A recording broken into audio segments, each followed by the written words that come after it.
Varkala Sreenivasapuram residence association വയനാടിനൊരു കൈത്താങ്ങ് എന്ന പരിപാടിയിലൂടെ സമാഹരിച്ച 1,09,251 രൂപ മുഖ്യമന്ത്രിയുടെ ദുരിതാശ്വാസ നിധിയിലേക്ക് നൽകാനായി അഡ്വക്കേറ്റ് വി ജോയി MLAക്ക് SN കോളേജ് ജംഗ്ഷനിൽ വെച്ച് നടന്ന പരിപാടിയിൽ വെച്ച് ശ്രീനിവാസപുരം റെസിഡൻസ് അസോസിയേഷന്റെ പ്രസിഡന്റ് ഡോക്ടർ KS അരുൺകുമാർ കൈമാറി. ചടങ്ങിൽ Sreenivasapuram residence association secretary Beena Roy, treasurer Sajeev Lal, vice president Prasad, മറ്റ് എക്സിക്യൂട്ടീവ് കമ്മിറ്റി അംഗങ്ങളും സന്നിഹിതരായി.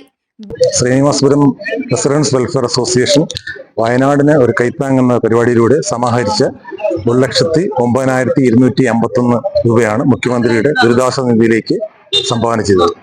ഈ സംഭാവന ബഹുമാനപ്പെട്ട വർക്കല MLA ജോയി